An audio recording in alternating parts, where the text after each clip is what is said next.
parte de Letramaya, les damos la bienvenida a esta feria virtual Costa Rica 2020 y hoy estamos con un conversatorio que se llama Herramientas para una mejor comprensión de la lectura desde las aulas y los hogares. Este conversatorio forma parte del proyecto cultural y educativo de Letramaya, ya que es uno de nuestros principales intereses, el mejoramiento lector. Hoy nos acompaña la máster Nuria Isabel Méndez Garita, a quien la hemos invitado en dos vías. Uno, porque ella es especialista en literatura, pero también como directora ejecutiva del Consejo de Enseñanza Superior Privada.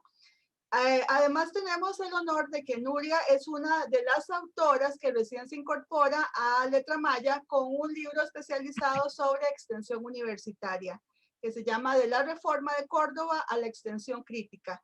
Es un breve recorrido por la extensión latinoamericana.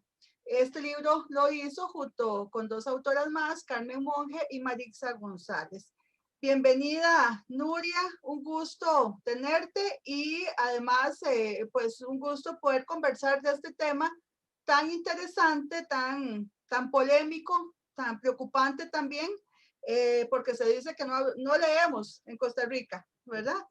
Sí, buenas tardes, Emilia, muchas gracias por la invitación. Encantada de estar aquí conversando con vos y sobre todo agradecidísima con Letramaya, ¿verdad? Por todo el trabajo que logramos hacer para la publicación de nuestro libro y también porque como filóloga de formación el tema de la lectura para mí ha sido muy importante, incluso desde que yo estaba como docente en aulas del Ministerio de Educación Pública a nivel de secundaria. Y siempre ha sido un tema, ¿verdad? Cómo motivar en la lectura, cómo hacer de la lectura algo agradable. Así es que muchas gracias nuevamente por la invitación.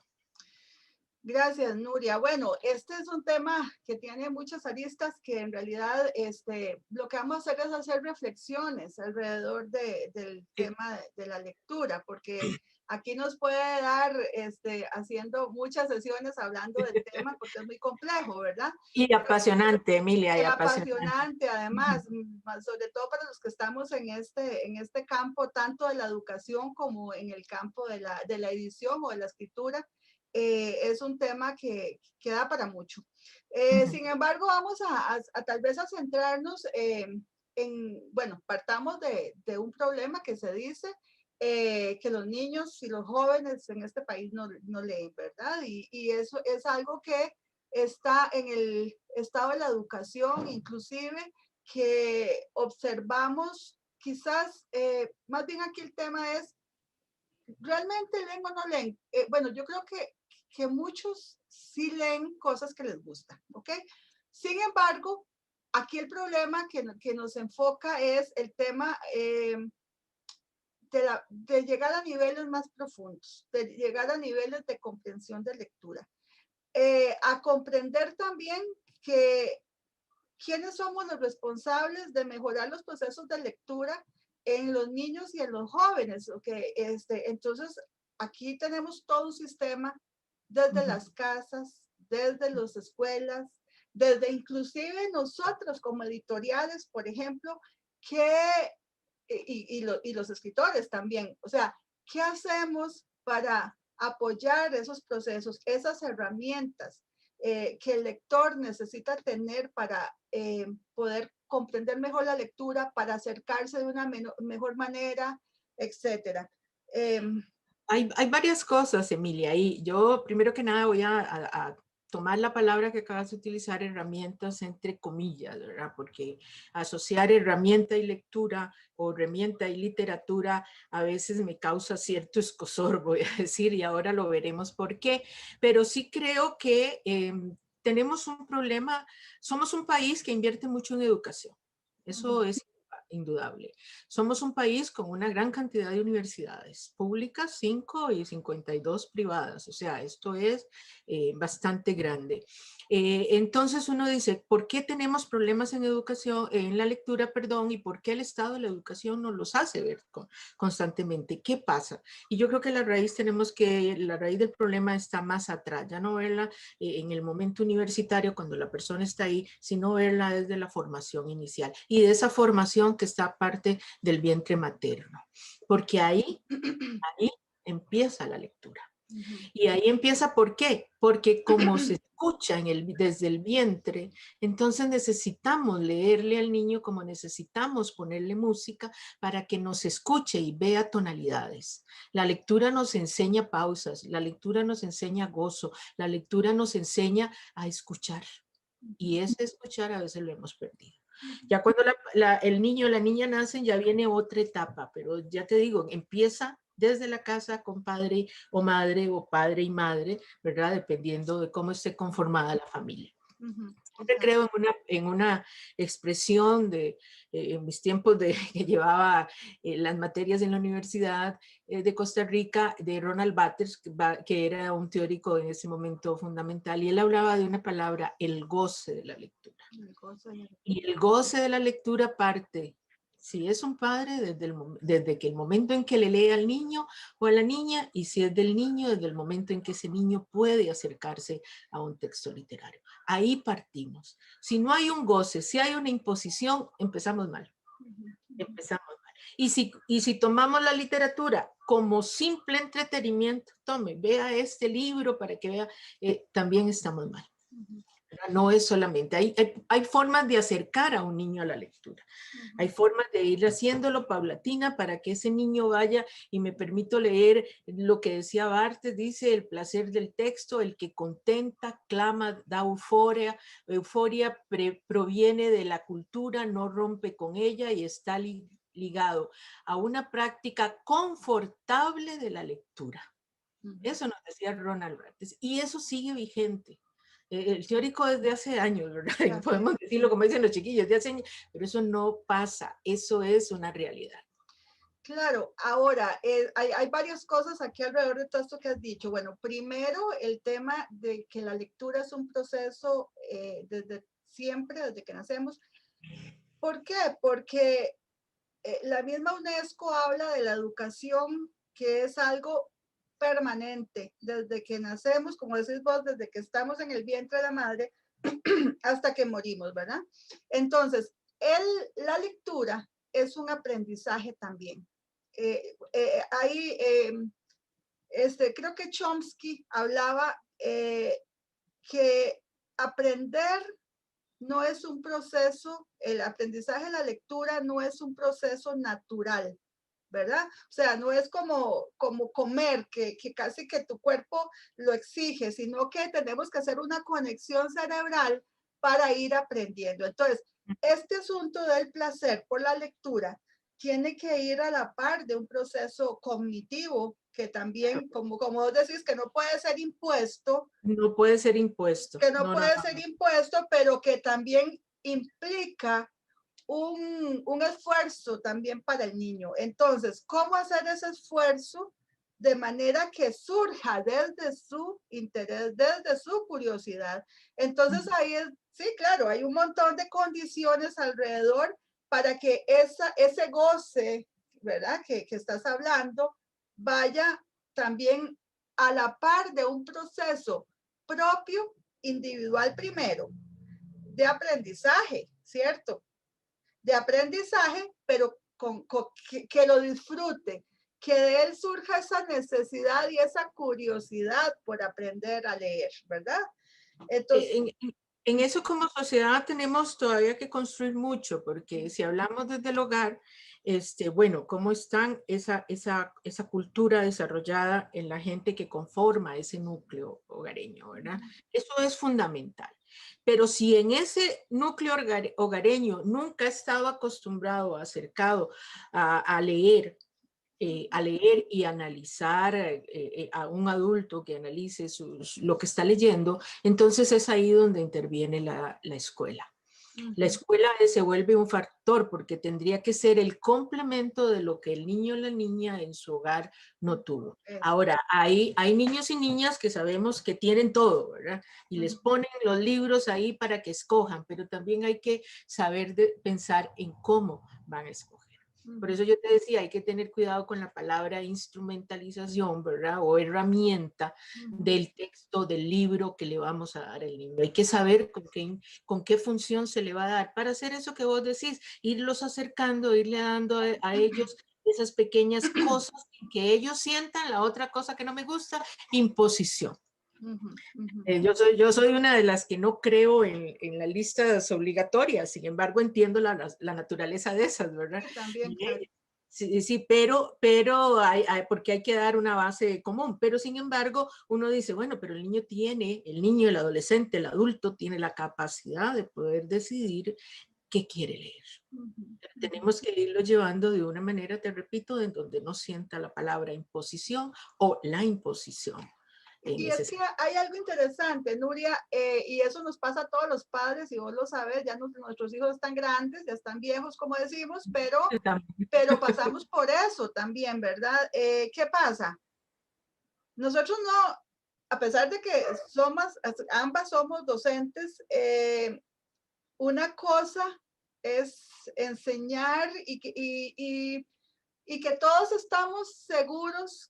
Yo creo que no hay nadie que diga, a no ser que tenga alguna situación, pero que diga que la literatura no es importante. Y yo creo que todos los padres de familia, aún los que no son buenos lectores, por supuesto que saben que la lectura es algo importante para sus hijos. Pero ¿qué pasa? A veces no sabemos cómo abordar, y como vos decís, eso impositivo pasa hasta con el fútbol, con los deportes, con el arte, que queremos que aprendan un montón de cosas, pero no vamos conociendo su proceso también natural de aprendizaje, y eso hay que tener mucho cuidado, porque ni tampoco hay recetas para todos iguales, y ahí está el problema de la educación masiva que tenemos, ¿verdad? O creer que todos los hijos los vamos a educar igual, o creer que todos tienen las mismas capacidades de aprender, ¿verdad? Cuando no hacemos la diferenciación y todo lo estandarizamos. Claro, porque, por supuesto, porque llegar a ese nivel, digamos, de que el estudiante o el niño sienta esa curiosidad, sienta esa disposición hacia la lectura, es un proceso que hay que provocarlo en ellos, pero que tiene que ser muy de ellos también, ¿verdad? Entonces ahí es como ir a la par cuidando, como cuando empiezan a caminar, que uno va cuidando que no se caigan. Una pregunta sencilla, se le puede preguntar y decirle, bueno, ¿qué le pareció? ¿Te gustó? ¿Y por qué? Sí. Y dos preguntas sencillas y déjelo que exprese, ¿verdad? Sí. Incluso ya la persona adulta puede decir, bueno, a mí me pareció tal cosa, ¿a vos qué te pareció? Son mecanismos muy simples con los cuales podemos ir motivando y vernos y podernos nosotros adultos darnos cuenta de si el niño realmente vio lo que era la fábula de lo que estaba leyendo. No hay recetas, como vos decís en eso. No hay recetas.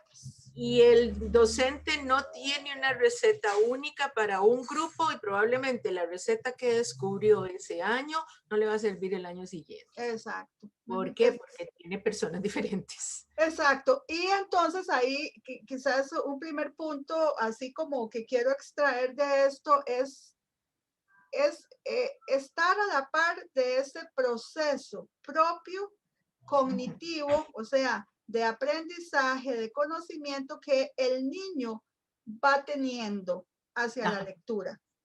¿Por qué? Y es un acompañamiento. Estar a la par significa acompañarlo, acompañarlo, y no imponerle, sino no imponerlo, es acompañarlo. De estar dispuesto, como vos decís, a responder preguntas, a interactuar, a conversar, porque uno de los puntos que a todo lector, aún a nosotros, a los adultos, nos pasa, si yo veo un libro y a mí me gusta un tema que ese libro tiene, inmediatamente yo me engancho con el libro, ¿verdad? Entonces, igual el niño, usualmente, bueno, claro, está todo el tema de las figuras, de las imágenes, de los colores, en la primera infancia sobre todo, pero también está el tema relevante de qué contenidos hay ahí que me llama la atención, qué es lo que el niño quiere aprender de ese libro, qué es lo que el niño lo jala de ese libro. Entonces, ahí ahí es donde nosotros somos partícipes, facilitadores Facilitadores de y ese acompañamiento. acompañamiento. Tenemos que Acompañamiento. ver qué es lo que al niño le llamó, qué fue lo que le hizo clic al niño. Necesitamos algo que nos diga el niño, no imponérselo yo o la niña, que le hizo clic. Ahora, podemos utilizar diferentes recursos para que el niño exprese eso, no solamente en forma verbal, sino que, digamos, en la primera infancia, a nivel de preescolar, lo puede hacer a nivel de la plástica también. Y podemos ir mezclando diferentes artes, Diferentes cosas. el arte de escuchar, el arte de la lectura, con el arte de trasladar eso que no puede tal vez decir con palabras, pero lo puede poner en un dibujo, lo puede jugar con plasticina y te puede expresar, pero en acompañamiento, no en imposición. Eso sería, ahí sí lo puedo decir que eso podríamos usarlo como herramienta, una herramienta que ahí sí, ¿verdad? Pero me gusta más la palabra recurso. Bueno, yo quiero hacer un comercial, por decirlo así, y es que en Letra Maya, digamos, sí tenemos desde hace ya un año, un par de años, un proyecto que es de mejoramiento de la lectura, pero a través de la formación a padres de familia y a docentes. O sea, nosotros no estamos trabajando con el niño directamente, pero sí con padres y con docentes para tener, digamos, reflexiones, conversaciones y bueno, sí, algunos talleres con respecto a eso. De hecho, les quiero mostrar que es para padres, es un primer librito que fue también a raíz de una investigación que me permitió el Ministerio de Cultura, que se llama Le leo, no le leo. Y es básicamente un primer momento para sensibilizar al padre en comunidades y un librito básico de por qué es tan importante la lectura, ¿verdad? ¿Por qué? Porque la lectura no es solo bueno, eso, me gusta, o que vea qué bonito, o tampoco es un somnífero solo para que se duerma la noche, ¿verdad? No, al contrario, la lectura implica todo un proceso de Todo un desarrollo mental. proceso Todo un cognitivo. proceso y además, Emilia, un proceso de análisis para poder después tener argumentaciones, ¿verdad? Es que es todo un movimiento en el cerebro que se produce con la lectura, ¿verdad? Y para poder hacer pues lo que conocemos como una lectura crítica, que podemos extrapolar la expresión lectura crítica a diferentes niveles, ¿verdad? Yo puedo hacer una lectura crítica casi que de lo que estoy viendo, y, en fin, y de diferentes temas no literarios, ¿verdad? Porque también exacto. Entonces, pero perdón, Emilia, ese trabajo que ustedes hacen es fundamental, porque a veces muchos padres y madres de familia, como mucho de la persona docente, a veces no tiene o no lo tiene por formación inicial o porque desarrollada esa capacidad para ver cómo ayudo. ¿Cómo colaboro? ¿Cómo acompaño? No ayudo, me corrijo. ¿Cómo colaboro? ¿Cómo acompaño a mis hijos e hijas en el proceso de enseñanza? Y Porque sobre todo el impacto, Nuria, el claro. impacto que está teniendo, porque el acto de leer desde las casas en una primera infancia, por ejemplo, no es tan inocente solo para que el chiquito se entretenga. Eso, como vos lo decís, eso está generando todo un proceso importantísimo en el desarrollo del niño que va a provocar en un futuro, tanto como estudiante en primaria, como en secundaria o como su vida ya adulta, claro, todas las conexiones cerebrales que se disponen hacia un montón de cosas más, ¿no? Entonces, no en vano, hay estudios científicos elevadísimos, Harvard inclusive tiene solo un instituto para el tema de la primera infancia. ¿Por qué? Porque indispensable que en No, no, y este todos los momento estudios ahora de la de neurociencia la que también neurociencia, están llevándonos por ese camino. Vea, vamos, estamos hablando de lectura, pero acordémonos también que no es solo un texto literario. Aquí te enseño otro, ¿verdad? sí, Los cuentos de Perrault para ir, luego no es solamente texto literario, sino es que hay textos de textos. ujú, Entonces ujú. podemos leer una imagen, podemos leer varias cosas, pero también tenemos que aprender a discernir qué nos dice, hacer crítica constructiva de eso que estamos viendo, de eso que estamos leyendo, ¿verdad? Eso Ok. hay que tenerlo ahí también en el tintero. Nuria, y entonces ya ahora que decís Perrault y los, digamos, los cuentos tradicionales con que nosotros nos criamos y toda esa literatura infantil que nosotros vivimos cuando estábamos Ujú. chiquillas, y que ahora inclusive muchos critican, algunos, ¿verdad? Porque dicen, no, ¿qué es esto? Que había violencia, que había esto y el otro. Vieron que y esto lo digo yo, ¿verdad? Pues, no, no sé tu posición, pero yo por lo menos cuando a mí me dicen los papás y los maestros, ¿qué les leo a los chiquitos? O qué les aconsejo a los chiquitos? Yo les digo que lo que los chiquitos quieran. Sí, yo Eh, concuerdo con vos, concuerdo plenamente. claro, porque ese asunto de que, ay, no, no le dejamos esto porque los está haciendo así o los está haciendo allá, o no. Vean, y aquí ya vamos a entrar en el otro tema y en el tema central quizás de hoy, que es el tema de la comprensión de Ajá. lectura.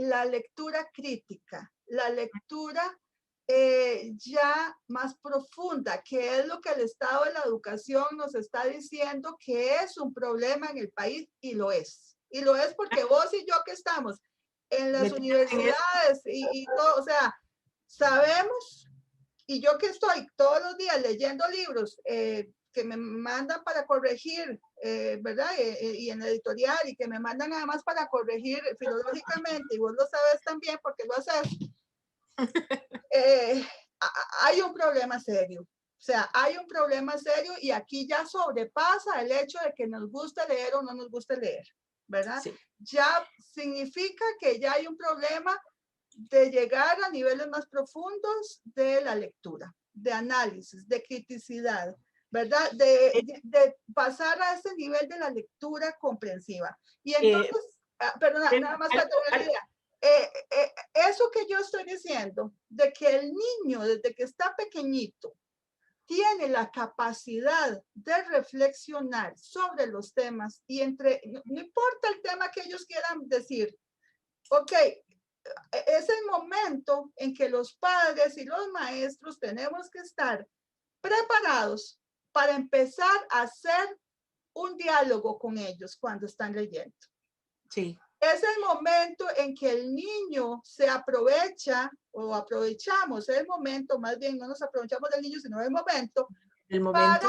para que el niño logre esa capacidad interpretativa, esa capacidad crítica y esa capacidad de análisis. Entonces, si un niño quiere leer lo que quiera leer, no importa, no importa. No, nosotros somos los que menospreciamos que solo tiene que leer literatura infantil del ratoncito y del quesito. No, no, no, No, no, el eh, chiquito. ¿Sí? De hecho, acuérdate que en la literatura hay una división por edades, ¿verdad? Que a veces también, bueno, como editora lo vienen para efectos de ver qué libros se pueden leer con determinada edad. Y efectivamente, eso va con el desarrollo psicosocial del niño. Y esto Piaget lo había establecido, entonces se ha asociado eso. Pero además el niño, el niño o la niña, cuando ya se ha acercado a un texto literario, ha crecido su lenguaje, ha crecido su cantidad de palabras, ¿verdad? Porque esto es muy importante, va desarrollando un lenguaje que entonces puede trasladar no solo con su expresión oral, sino también en su expresión escrita. Y eso es lo que le permite no encasillarse y decir, yo tengo 9 años, leo textos de niños para 9 años. No, tengo 9 años y puedo leerme algo que está para adolescente de 15, 16 años. Pues, Tiene la capacidad, pero eso tiene que irlo desarrollando él poco a poco. Y sí, ahí hay que tener mucho cuidado porque entonces cuando como docentes no podemos contestar una pregunta, lo que hacemos es coartar. exactamente. Y ahí se acabó el niño lector.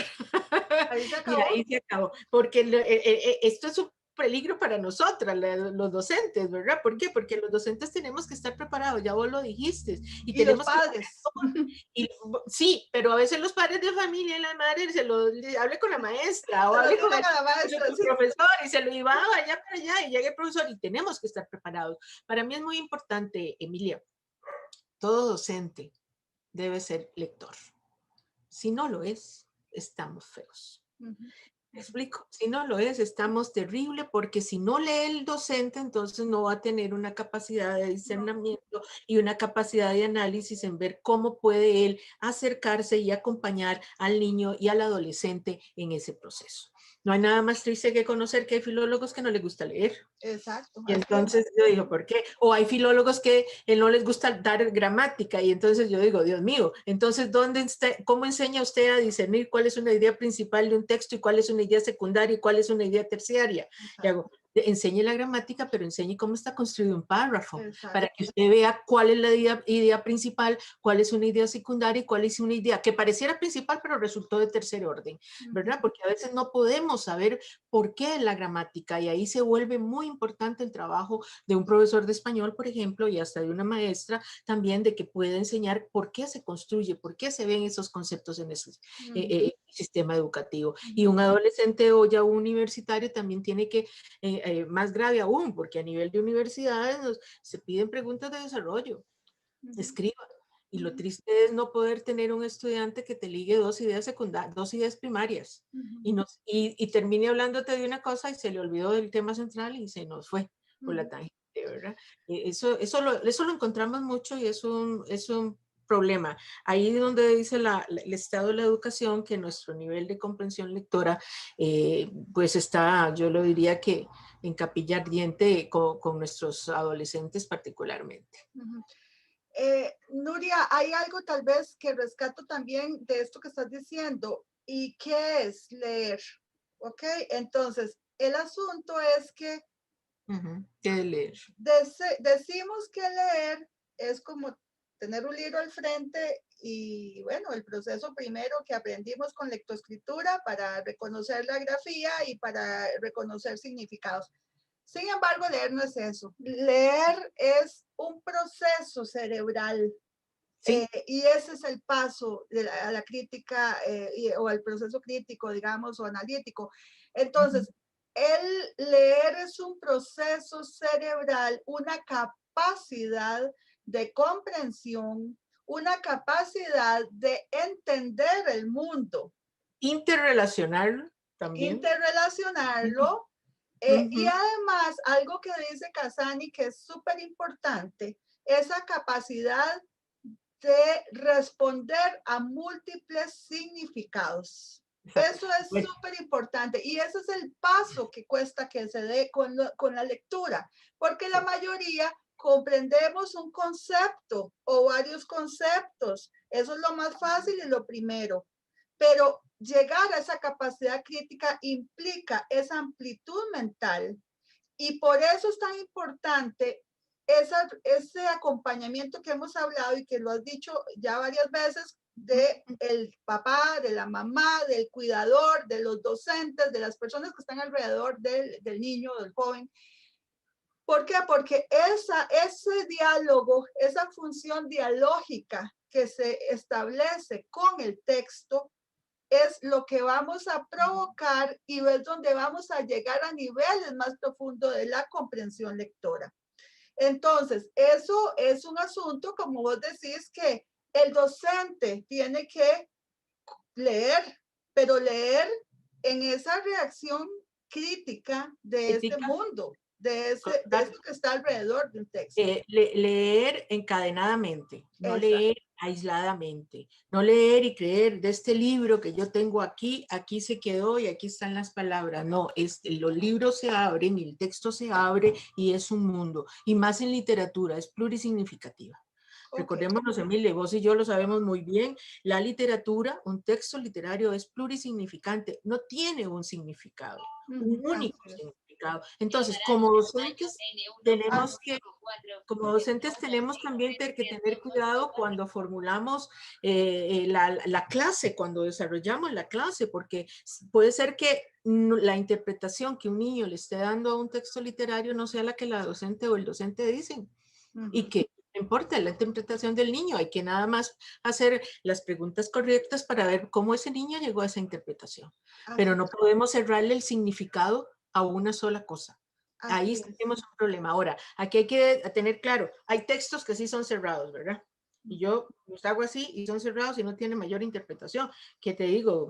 Para si el padre de familia dice, bueno, vaya a llevarle este texto a mi hijo para que este cuento lo pinte, además, porque trae figuritas para pintar y lo importante es que pinte y no lo que dice, entonces, y que rellene de a fondo con un contorno ya determinado y no a una libre expresión, entonces eso son los que yo llamo libros cerrados. Pero un texto, incluso los cuentos de mi tía Panchita, los cuentos de mi tía Panchita, ahora estoy yo haciendo una relectura y yo digo, bueno, se las traía Carmen Lira, se las traía Carmen Lira, con todo ese bagaje, con toda esa enseñanza que ella tenía del conocimiento literario europeo, africano, y nos lo plasma en algo muy costarricense, los cuentos de mi tía Panchita en su lenguaje. Pero la literatura es, además de eso, la que nos impulsa a textos de análisis no literarios, a hacer lecturas no literarias.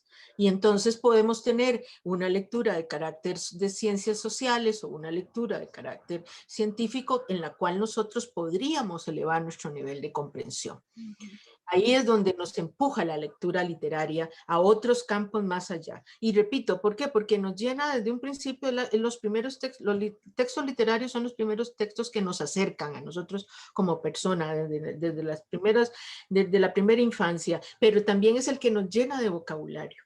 También es el que nos da palabras nuevas. También es cuando encontramos palabras con significados parecidos y que pueden usar en distintas formas y va creciendo nuestro vocabulario. Y ahí es cuando nos damos cuenta de ese pequeño detalle, tengamos la edad que tengamos, porque no me tengo que dar cuenta hasta que esté en la universidad. Me puedo dar cuenta desde que estoy en el kinder o en la preescolar. En el preescolar ya estamos ejerciendo esa capacidad crítica. ¿Por qué? Ya estoy analizando lo que yo estoy diciendo. Así es. Y eso es muy importante. Bueno, Nuria, fíjate que nosotros cuando íbamos a empezar a hacer esto pensamos que nos iba a dar tiempo de todo y fíjate que ya estoy viendo que se nos fue casi ya una hora hablando, muchacha. Entonces, ay, no puede ser, ¿en serio? ¿En serio? Sí, y me quedé aquí con un montón de cosas. Bueno, este es un tema apasionante, este es un tema que además es súper importante. Entonces, yo a las personas que nos vean, tanto en la feria virtual como en otro momento, debo decirles que este es un tema prioritario para Letra Maya y como les dije, hay un proyecto para poder trabajar ya con más cuidado y poder seguir haciendo algunas reflexiones alrededor del tema de la lectura, tanto en las escuelas como en las casas. Entonces, de mi parte, yo prometo que estas discusiones, estas conversaciones las vamos a hacer en varios momentos, con temas específicos y en talleres, y el que tenga interés, nada más me escribe por letramaya.com o nos buscan en redes y podemos conversar con mucho gusto, porque ya se nos fue el tiempo, qué barbaridad. Tal vez no. Sí, tal vez para cerrar, Nuria, es como hacer ese recuento de la importancia de eso, de las casas, la importancia de qué es leer realmente, la importancia de entender el proceso de aprendizaje del niño como tal, ¿verdad? Y facilitar ese proceso de aprendizaje con la lectura. Y bueno, teníamos todavía un tema ahí importante que tenía que ver con la enseñanza en las universidades y todo el tema de la lectura, pero no sé creo si que lo podemos dejar para una segunda. Podemos hacer otra, pero sí, tal vez como para que cerres y de verdad dejar abierta la invitación. No, reitero mi agradecimiento, Emilia, porque a mí el tema de la lectura siempre me ha apasionado, no solo porque leo, digamos, ¿verdad? Sino por la lectura como tal, sino por como educadora. Y yo más bien mi mensaje se lo doy a los docentes y las docentes, no tengan miedo de acercar el niño al texto. No tengan miedo, acérquenlo. El niño tiene la capacidad. A mí me sorprende, Emilia, la capacidad que tienen nuestros niños y niñas. Impresionante. Sí, impresionante. Y entonces, nada, pero sí, tenemos que estar preparados para esa respuesta. El niño no nos va a responder, no es una máquina que a una edad nos responde de cierta manera y a otra edad nos responde de cierta manera No. y ahí va. No, brinca de un lado para allá. Pero sí Y tenemos no que se puede. acercarnos. Tenemos que ser ese facilitador, esa palabra que has usado. Tenemos que ser ese acompañante, que estemos ahí, acompañándolo en ese proceso de desarrollo. Y si vemos que el niño da para más, démosle otro texto. No pensemos en la edad. Creo que ahí es donde no nos Lo debemos que de él ser. quiera, lo que él quiera. No, De lo que hecho, él quiera. Y sí. no consideremos también algo que lo dejamos para otro tiro, que es instrumentalizar la literatura. No hagamos eso, por favor. Exacto. No, hay mucho tema que nos queda, Deño, y ahí te dejo más bien la invitación para que sigamos, veamos, porque hay muchos espacios, mucha gente me busca para estas cosas y tengo ese proyecto particular porque sí nos interesa una proyección educativa y cultural de parte de Letramaya. Así que de verdad te En lo que yo pueda agradezco. colaborar, Emilia, cuenta conmigo. Te agradezco de todo corazón. Creo que esto es un tema que da para mucho más todavía. Bueno, muchas gracias y a todas las personas que están en la Feria del Libro. Tenemos todos estos días para que nos visiten. Nosotros estamos en el stand en el pabellón Punta Arenas para que nos visiten y si no también en nuestra página www.letramaya.com. Bueno, buenas noches. Hasta luego. Buenas noches.